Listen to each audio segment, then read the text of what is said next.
सभी को नमस्कार। ज्ञानदूत चरण 1 के बाद अब ज्ञानदूत चरण 2 ऑनलाइन लाइव क्लास प्रोग्राम में आप सभी का हार्दिक स्वागत और अभिनंदन। सबसे पहले मैं धन्यवाद ज्ञापित करना चाहूंगा आयुक्तालय कॉलेज शिक्षा राजस्थान का, जिन्होंने विद्यार्थियों में विषय परक ज्ञानवर्धन, अकादमिक समस्या समाधान एवं समय का रचनात्मक सदुपयोग करने हेतु इस नवीन पहल की शुरुआत की और हमें विद्यार्थियों के साथ लगातार जुड़े रहने का अवसर प्रदान किया। आज हम जिस विषय की बात यहाँ पर करेंगे वो है सूर्याभिताप।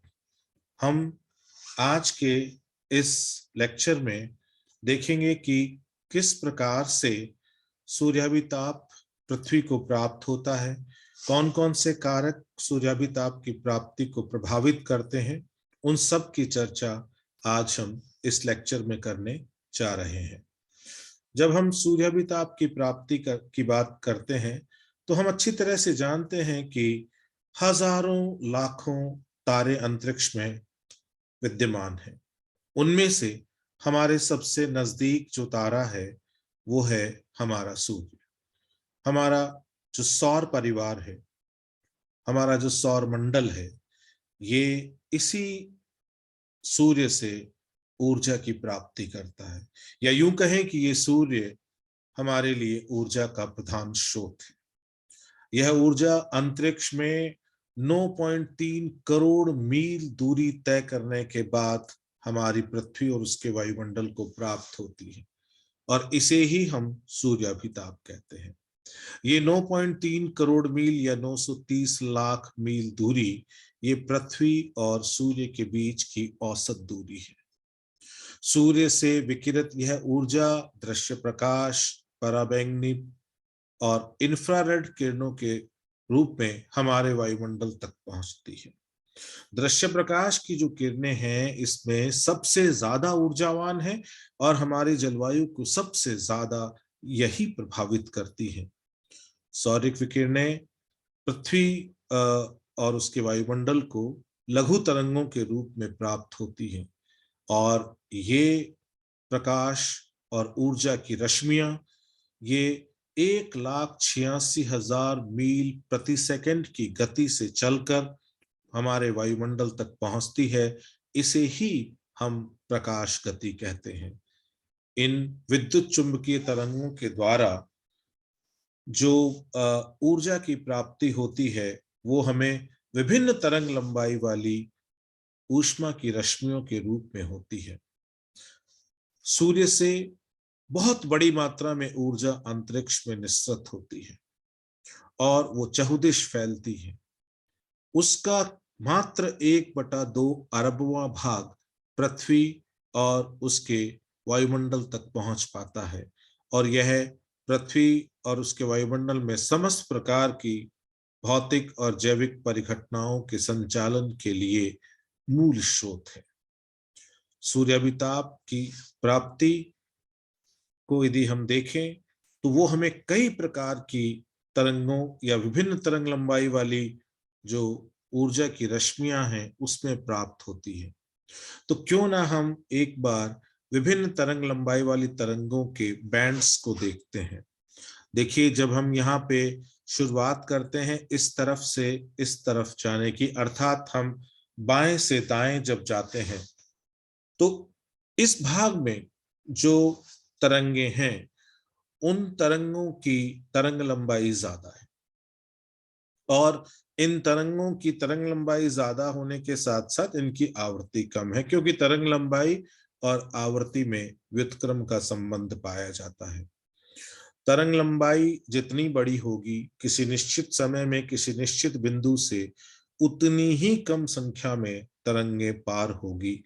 अतः तरंग लंबाई बड़ी होने के साथ साथ आवृत्ति में हमें कमी देखने को मिलती है। यदि हम ऊर्जा की बात करें तो ये जो ज्यादा तरंग लंबाई वाली तरंगे हैं इनकी ऊर्जा लघु तरंग लंबाई वाली तरंगों की तुलना में कम होती है। ये इस बैंड में यदि हम इस भाग की बात करें तो ये इलेक्ट्रिकल वेव्स हैं।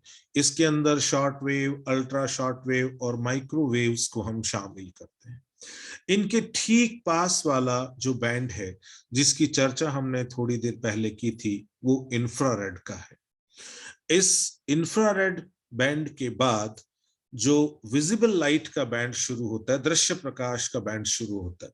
इस दृश्य प्रकाश के बैंड को यदि हम थोड़ा सा बड़ा करके देखें, थोड़ा सा मैग्नीफाई करें इसको, तो हम ये देखते हैं कि इस इंफ्रारेड के बाद इस दृश्य प्रकाश में सबसे ज्यादा तरंग लंबाई वाली जो किरणें हैं वो है रेड कलर वाली। ठीक है। इसके बाद में जब हम यहाँ पर बाएं से दाएं की तरफ जाते हैं तो लगातार तरंग लंबाई में कमी आती जाती है। ये बैंड जो है ये विबग्योर के रूप में जाना जाता है।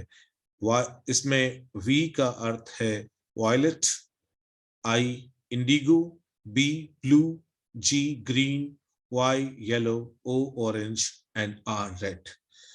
ये बैंड जहां पर इसका दाहिना किनारा खत्म होता है, उससे और ज्यादा छोटी या लघु तरंग लंबाई वाली जो तरंगे हैं, ठीक है, वो अल्ट्रा वायलेट या पराबैंगनी किरणों के रूप में आती है। इसके बाद जो हमारे डायग्नोसिस में काम आती है एक्सरेज, उनका बैंड आता है। और बाद में जो थेरापेटिक एक्सरेज आती है जिनको हम गामा रेज के रूप में जानते हैं, उनका बैंड शुरू होता है। मूल रूप से ये वो भाग है जहां से जिस तरंग लंबाई की तरंगे सूर्याभिताप को लेकर पृथ्वी और उसके वायुमंडल में पहुंचती है, और उसमें सबसे ज्यादा जो ऊर्जा की प्राप्ति होती है वो इस विजिबल बैंड की जो तरंगे होती है उससे हमें होती है। अब हम बात करते हैं सौर स्थिरांक की। सौर स्थिरांक से तात्पर्य हमारा सूर्यप्रताप की उस मात्रा से है जिसकी गणना हम प्रभावी वायुमंडल की ऊपरी सतह, जिसे हम 300 मील या 480 किलोमीटर के ऊंचाई पर लेते हैं, वहां पर हम इसकी गणना करते हैं। हम ये मानते हैं कि उस ऊंचाई पर प्रति इकाई क्षेत्र में लंबवत प्राप्त होने वाली जो सूर्य की किरणें हैं, उनसे जो ऊर्जा की प्राप्ति होती है वो सौर स्थिरांक के बराबर होती है। पृथ्वी के वायुमंडल की ऊपरी सतह पर 1.94 या लगभग 2 कैलोरी ऊर्जा प्रति वर्ग सेंटीमीटर क्षेत्र पर 1 मिनट में सूर्य से प्राप्त होती है। यदि हम इसकी इकाई देखें तो ये आती है ग्राम कैलोरी प्रति वर्ग सेंटीमीटर प्रति मिनट। और चूंकि ये 1.94 का आंकड़ा ये 2 के लगभग नजदीक है, इसलिए हम कहते हैं 2 ग्राम कैलोरी ऊर्जा प्रति वर्ग सेंटीमीटर प्रति मिनट हमें प्राप्त होती है। हम इसको 2 लैंजली के बराबर भी कहते हैं, क्योंकि हम ग्राम कैलोरी प्रति वर्ग सेंटीमीटर को लैंजली के रूप में भी पुकारते हैं। अतः सूर्य से औसत दूरी पर स्थित पृथ्वी के वायुमंडल के बाह्य भाग में 1 वर्ग सेंटीमीटर धरातल पर 1 मिनट तक लंबवत पड़ने वाली सूर्य किरणों से प्राप्त विकिरण ऊर्जा की मात्रा को हम सौर स्थिरांक के रूप में जानते हैं। हमें अच्छी तरह से पता है कि हमें सूर्य के ऊपर अनेकों विक्षोभ, उपद्रव और धब्बे देखने को मिलते हैं। इन विक्षोभों और उपद्रवों का चक्र सामान्यतः 11 साल का होता है। 11 साल के बाद में पुनः हमें विक्षोभों और उपद्रवों की संख्या एकदम से ज्यादा देखने को मिलती है। इससे सूर्य से प्राप्त होने वाली विकिरण ऊर्जा में ज्यादा नहीं पर 2 से 3% का परिवर्तन देखने को मिलता है। हम सूर्याभिताप की गणना एक इंस्ट्रूमेंट के थ्रू करते हैं और उस इंस्ट्रूमेंट का नाम है पायरोनोमीटर। सूर्य द्वारा विकिरित ऊर्जा का जो भाग पृथ्वी की सतह तक पहुंचता है और पृथ्वी के वायुमंडल को और पृथ्वी की सतह को गर्म करता है, उसका कुछ भाग लौट कर चला भी जाता है। ठीक है, यही सब जो है वो सूर्याभिताप के अंतर्गत आते हैं। देखिए, बहुत सारे कारक होते हैं जो सूर्याभिताप की प्राप्ति को प्रभावित करते हैं और जिसके कारण अलग अलग स्थानों पर अलग अलग मात्रा में सूर्याभिताप की प्राप्ति होती है। इन कारणों में हम यहाँ 5 कारणों को लिस्ट कर रहे हैं। पृथ्वी की सतह का क्षेत्र और सतह की प्रकृति, ये पहला कारक है, क्योंकि हम अच्छी तरह जानते हैं कि हमारी पृथ्वी की जो सतह है वो लगभग 71% भाग पर जल सतह है जो कि पारदर्शी है, और लगभग 29% भाग पर महाद्वीपीय या स्थल सतह है जो रंगीन और अपारदर्शी है। इनकी अलग अलग प्रकृति होने के कारण जो सूर्यावी ताप है उसके अवशोषण की मात्रा या उससे जो सतह के गर्म होने की जो प्रक्रिया है वो भी प्रभावित होती है। सूर्य किरणों का आपतन कोण भी यहाँ बहुत महत्वपूर्ण है। सूर्य की किरणें यदि लंबवत गिरती हैं तो वो अच्छी मात्रा में सूर्याभिताप जो है वो हमें देती है, और यदि वो लंबवत होती है तो इकाई क्षेत्र में उनकी संख्या भी अधिक होती है। सूर्य की किरणें जितनी ज्यादा तिरछी होती जाती हैं, उनका तिरछापन जितना बढ़ता जाता है, उनसे प्राप्त सूर्याभिताप की मात्रा भी उसी अनुपात में कम होती जाती है। इसके बाद जो पॉइंट आता है वो वायुमंडल की पारदर्शिता। हम बहुत अच्छी तरह जानते हैं कि यदि वायुमंडल अपारदर्शी होगा तो विभिन्न प्रकार की प्रक्रियाओं के द्वारा, प्रकीर्णन के द्वारा, विसरण के द्वारा, परावर्तन के द्वारा, अनेकों प्रक्रियाओं के द्वारा ऊर्जा का ह्रास होगा, तो प्राप्त ऊर्जा जो है वो कम होगी। और यदि आकाश स्वच्छ होंगे तो जो बाह्य वायुमंडलीय सतह पर सूर्याभिताप की प्राप्ति होती है उसका अधिकांश भाग पृथ्वी की सतह तक भी पहुंचता है। फिर हम चर्चा करते हैं पृथ्वी की अपनी कक्षा में परिक्रमा, क्योंकि हम अच्छी तरह जानते हैं कि पृथ्वी सूर्य के चारों ओर गोलाकार कक्षा में परिक्रमा ना करके अंडाकार कक्षा में परिक्रमा करती है। ऐसी स्थिति के अंदर हम ये देखते हैं कि वर्ष में एक दिन ऐसा भी आता है जब सूर्य और पृथ्वी के बीच की दूरी न्यूनतम होती है। हम उसको उपसौर की स्थिति कहते हैं, और ये 3 जनवरी के दिन देखी जाती है। 4 जुलाई के दिन हम ऐसी स्थिति देखते हैं जब पृथ्वी और सूर्य के बीच में अधिकतम दूरी होती है। ये दूरी अपसौर कहलाती है, ये स्थिति अपसौर कहलाती है। और इस समय क्योंकि सूर्य हमसे दूर है इसलिए थोड़ी सी ऊर्जा की प्राप्ति कम होती है। सूर्य प्रकाश की प्राप्ति की अवधि भी यहाँ महत्वपूर्ण है। यह अवधि महीना, दिन की लंबाई इनके हिसाब से बदलती रहती है, और उसी के अनुसार सूर्याभिताप की प्राप्ति भी बदलती रहती है। अब इन कारकों का हम थोड़ा सा विस्तार से जिक्र करते हैं। पृथ्वी की सतह का क्षेत्र और सतह की प्रकृति, जब हम इसकी बात करते हैं तो हम अच्छी तरह अभी हमने देखा कि पृथ्वी पर स्थल भाग जो है, जो लगभग पृथ्वी की सतह के 29% भाग को घेरे हुए है, यह अपारदर्शी और रंगीन होने से अधिक ऊर्जा का अवशोषण करता है। जलीय भाग पारदर्शी है, कम ऊर्जा का अवशोषण करता है। इसमें ऊर्ध्व और क्षैतिज गतियों से अवशोषित ऊर्जा अधिक गहराई तक पहुंचती है और उसका क्षैतिज वितरण भी देखने को मिलता है। हम बहुत अच्छी तरह जानते हैं कि जल की विशिष्ट ऊष्मा भी अधिक होती है। यदि हम समान द्रव्यमान लें जल का और स्थल का, और हम उनको यदि समान ऊर्जा दें तो हम ये देखेंगे कि स्थल भाग तेजी से गर्म होते हैं। क्यों? क्योंकि उनकी विशिष्ट ऊष्मा जल की विशिष्ट ऊष्मा की तुलना में कम है। इसके अलावा स्थल भागों के अंदर बहुत तेजी से ऊष्मा का गहराई के साथ और क्षैतिज भाग में वितरण हमें देखने को नहीं मिलता। तो निश्चित रूप से पृथ्वी की सतह और उसकी जो प्रकृति है वो सूर्याभिताप की प्राप्ति को प्रभावित करती है, उसकी मात्रा को, अवशोषण की मात्रा को प्रभावित करती है।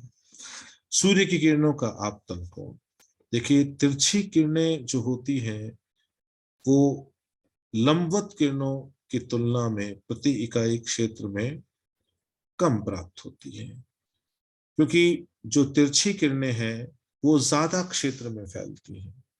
यदि 100 किरणों का पुंज मान लीजिए कि यदि लंबवत आता है और वो 1 वर्ग सेंटीमीटर के क्षेत्र में प्राप्त होता है, वही यदि 45 डिग्री झुका हुआ होगा तो वो 1 वर्ग सेंटीमीटर के क्षेत्र में ना फैलकर वो ज्यादा बड़े क्षेत्र में फैलेगा। तो प्रति इकाई आपको सूर्य की किरणों की प्राप्ति कम होगी यदि उनका आपतन कोण 90 डिग्री ना होकर उससे कम होता जाता है।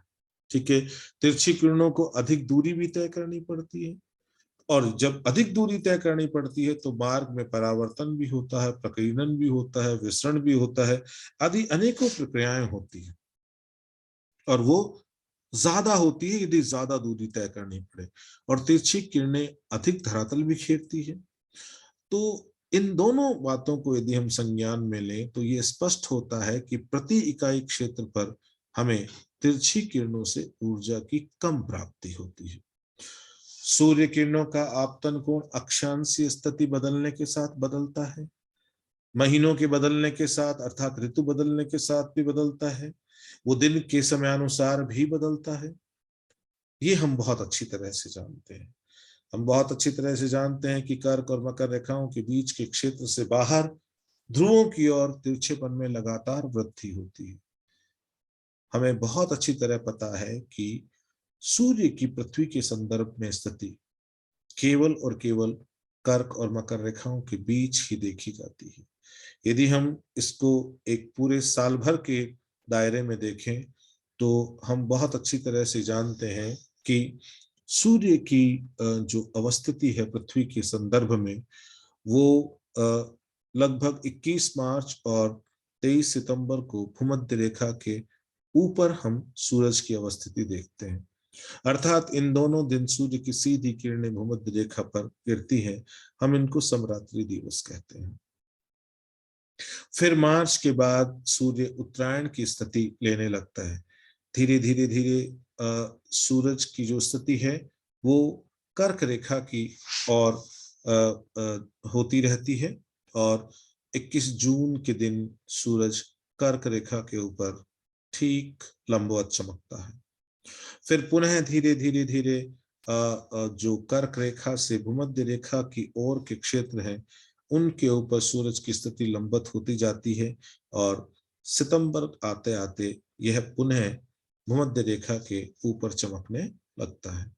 बाद में हम ये देखते हैं कि अगले 6 महीने सूर्य की स्थिति दक्षिणायन में देखी जाती है, और उसका अधिकतम दक्षिणी विस्थापन जैसे उत्तरी गोलार्ध में कर्क रेखा तक हुआ था, दक्षिणी गोलार्ध में वो मकर रेखा तक होता है।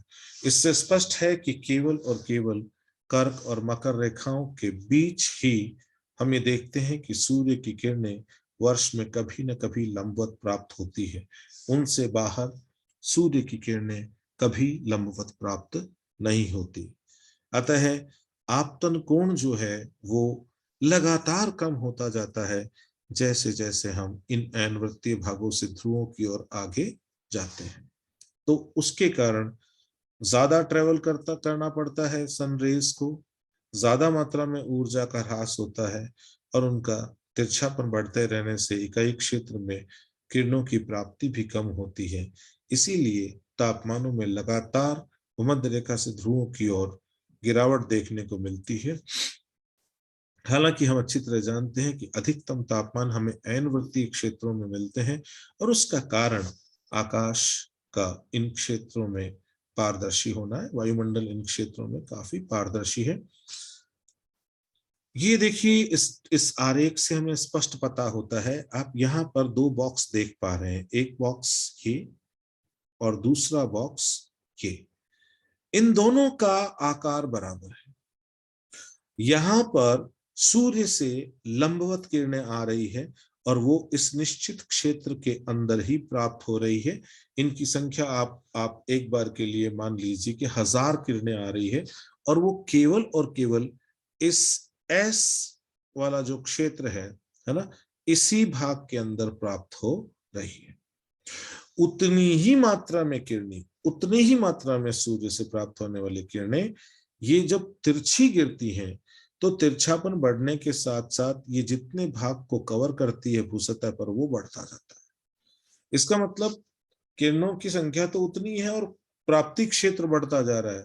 इससे साफ स्पष्ट स्पष्ट होता है कि प्रति इकाई क्षेत्र में प्राप्त होने वाली सूर्य की किरणों की संख्या तिरछेपन बढ़ने के साथ साथ में कम होती जाती है। अब यदि हम अगले पॉइंट की बात करें तो वायुमंडल की पारदर्शिता। हमें अच्छी तरह पता है कि वायुमंडल में कुछ गैसेज हैं, जलवाष्प है, कार्बन डाइऑक्साइड है, जो सौरिक विकिरणों का अवशोषण करती हैं। अब वायुमंडल में आर्द्रता यदि अधिक होगी, आर्द्रता अधिक होगी तो बादल भी अधिक बनेंगे। ऐसी स्थिति में सौरिक विकिरणों का अवशोषण भी अधिक होगा। बादलों द्वारा बड़ी मात्रा में परावर्तन, प्रकीर्णन और विसरण होता है, जिससे ऊर्जा का ह्रास होता है। प्रकीर्णन कब होता है, ये ध्यान देने योग्य बात है। प्रकीर्णन तब होता है जब जिस कण से सूर्य की रश्मि या सूर्य की जो किरण है वो टकराती है, उस कण का व्यास सूर्य तरंग के तरंग लंबाई से कम हो। यदि ऐसी स्थिति है तो हमें प्रकीर्णन देखने को मिलता है। और यदि ऐसा नहीं है, यदि कण का व्यास सूर्य तरंग की तरंग लंबाई से अधिक होता है, ऐसी स्थिति में हमें विसरण की प्रक्रिया देखने को मिलती है। और चूंकि जहां पर बादल ज्यादा होते हैं वहां तमाम प्रकार की प्रक्रियाओं से ऊर्जा का ह्रास होता है। यही कारण है कि भूमध्य रेखा की तुलना में कर्क और मकर रेखाओं पर सूर्याभिताप की प्राप्ति अधिक होती है। क्यों? क्योंकि कर्क और मकर रेखा वाले क्षेत्रों में आकाश स्वच्छ पाए जाते हैं, वहां वायुमंडल की पारदर्शिता उच्च कोटि की है। जबकि भूमध्य रेखीय क्षेत्र में रोज संवहनीय धाराओं के रूप में जलवाष्प ऊपर उठती है, उसका संघनन होता है, बादल बनते हैं और बारिश होती है। इस क्षेत्र में बादल अधिक मात्रा में पाए जाने के कारण मेघाच्छन्नता अच्छी होने के कारण विभिन्न प्रक्रियाओं के द्वारा ऊर्जा का ह्रास होता है। इसलिए वायुमंडल की ऊपरी सतह पर तो हो सकता है कि यहाँ सूर्याभिताप की मात्रा ज्यादा प्राप्त होती हो, लेकिन पृथ्वी की सतह के ऊपर सूर्याभिताप की मात्रा इन क्षेत्रों से ज्यादा, भूमध्य रेखा के इर्द गिर्द के क्षेत्रों से ज्यादा ऐनवृत्तीय क्षेत्रों में देखने को मिलती है। क्योंकि ऐनवृत्तीय क्षेत्रों में हमें पता है हवा का अवतलन होता है, और जिन क्षेत्रों में हवा का अवतलन होता है उन क्षेत्रों में भाप को ऊंचाई पर जाकर ठंडे होने और उसके बाद में संघनित होने का अवसर नहीं मिलता। और जब जलवाष्प संघनित ही नहीं होती तो फिर बादल बनने का तो प्रश्न ही नहीं उठता। यही कारण है कि ये अयनवृत्तीय क्षेत्र जो हवाओं के अवतरण के क्षेत्र हैं, जो प्रतिचक्रवाती दशाओं वाले क्षेत्र हैं, इन क्षेत्रों में आकाश स्वच्छ मिलने के कारण यहाँ सूर्याभिताप की प्राप्ति भी अच्छी होती है। क्योंकि वायुमंडल की पारदर्शिता जितनी बढ़िया होगी, जितनी सुंदर होगी, सूर्याभिताप की प्राप्ति भी उतनी ही ज्यादा होगी। भूमध्य रेखा पर मेघाच्छन्नता के अधिक पाए जाने और नित्य वर्षण के कारण ऐन वृत्तों की तुलना में भूमध्य रेखीय क्षेत्रों में तापमान जो है उनकी प्राप्ति कम होती है।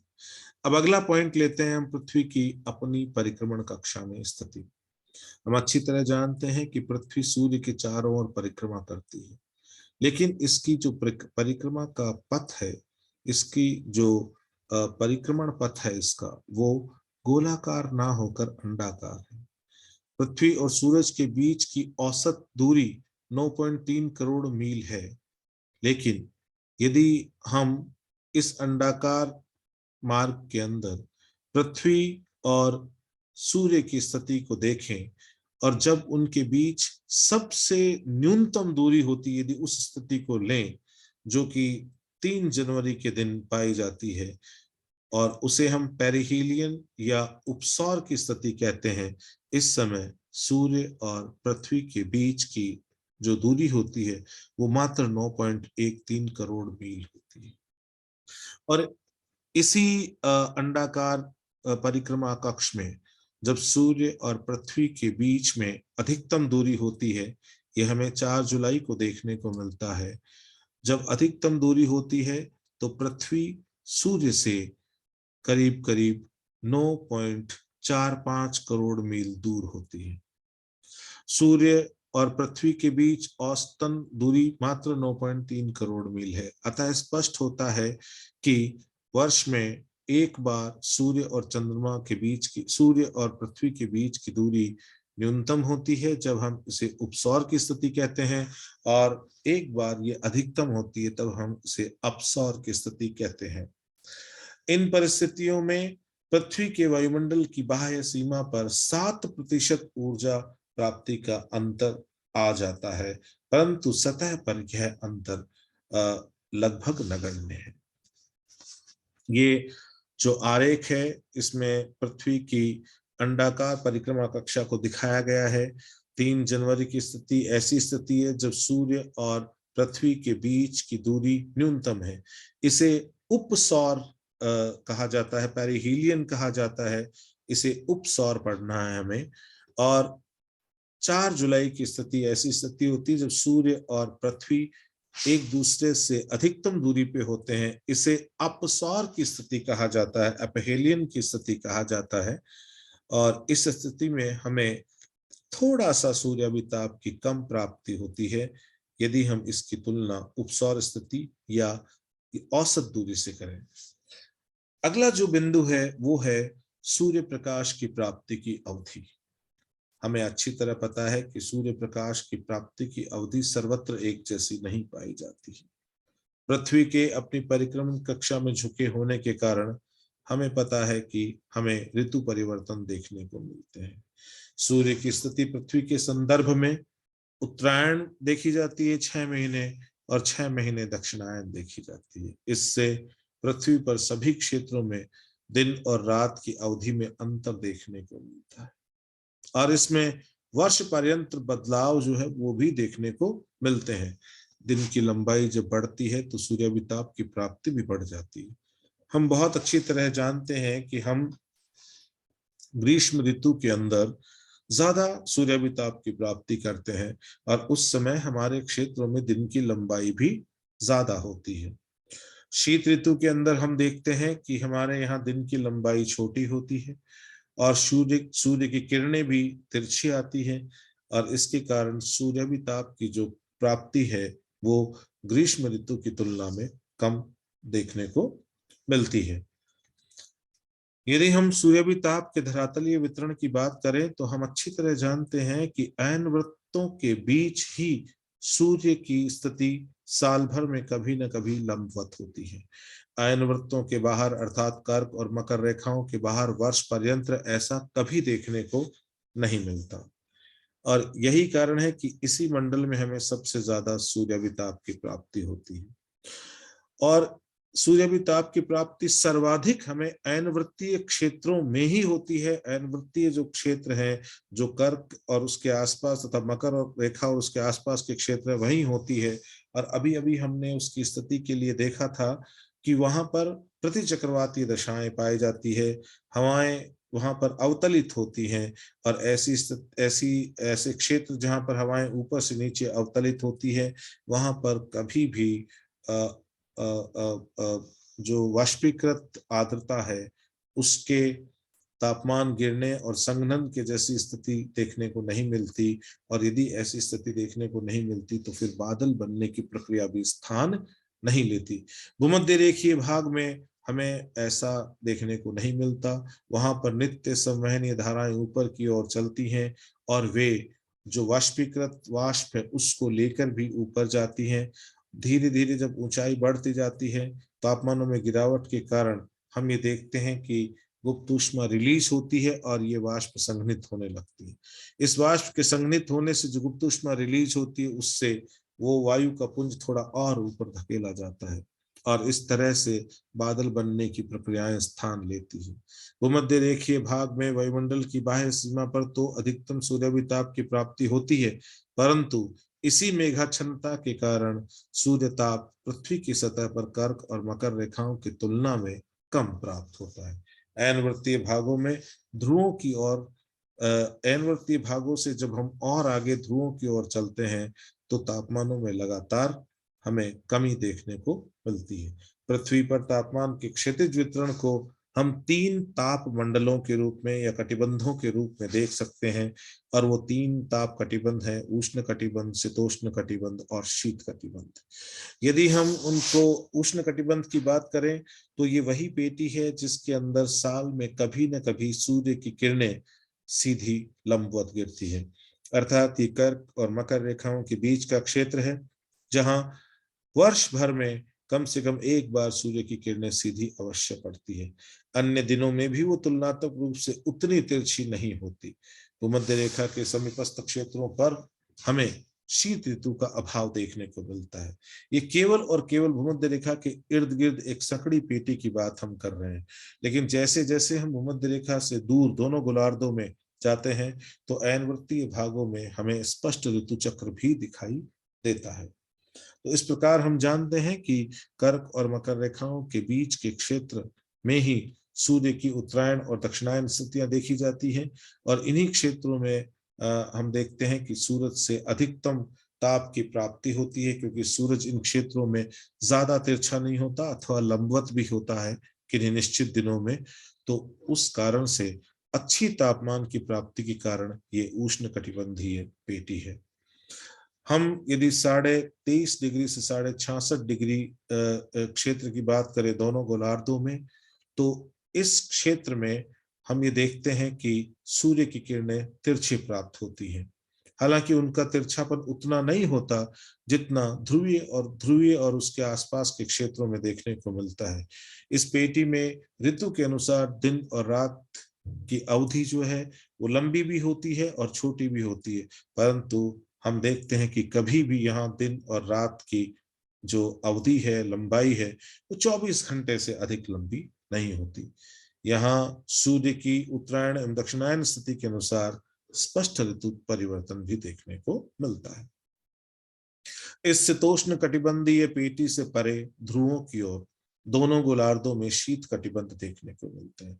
66 डिग्री से लेके और ध्रुव के बीच के क्षेत्र दोनों गोलार्धों में इसी शीत मंडल के अंतर्गत आते हैं, जहां वर्ष भर सूर्य की किरणें बहुत तिरछी पड़ती है।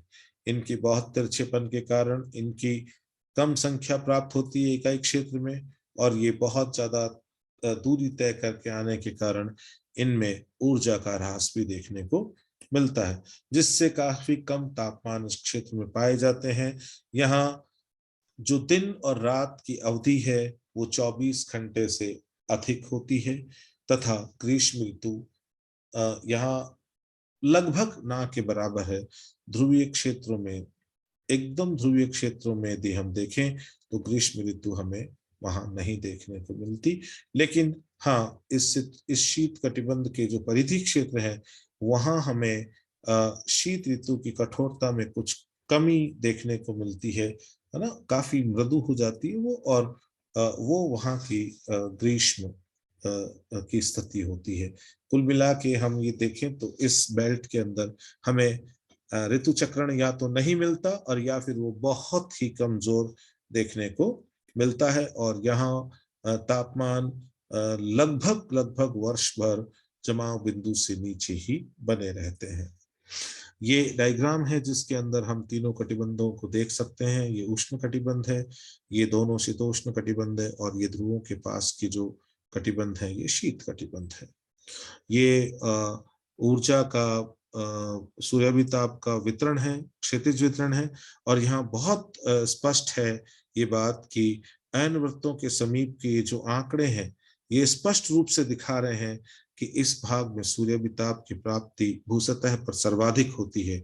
यह ताप की प्राप्ति इवन जो विषुवत रेखा है उससे भी कहीं ज्यादा होती है, और उसके बाद ध्रुवों की तरफ, दोनों अयनवृत्तों के बाद ध्रुवों की तरफ तापमानों में हमें लगातार गिरावट देखने को मिलती है। हम यदि अल्बिडो की बात करें, यहाँ पर अल्बिडो का जिक्र करना चाहिए, क्योंकि जितनी सूर्याभिताप की प्राप्ति हमें होती है उसका वो भाग जो वायुमंडल और पृथ्वी की सतह को गर्म करने के काम आता है वो प्रभावी सूर्याभिताप है। और जितना भाग पृथ्वी और वायुमंडल की सतह को बिना गर्म करे सीधा अंतरिक्ष में पुनः लौटा दिया जाता है, उसे हम परावर्तित भाग कहते हैं, वही अल्बीडो है। हमने देखा कि किसी सतह पर पड़ने वाली सौर विकिरणों का जो भाग परावर्तित हो जाता है, हम सरल भाषा में उसी को अल्बीडो कह देते हैं। अतः यह किसी भी सतह के परावर्तन गुण को इंगित करता है।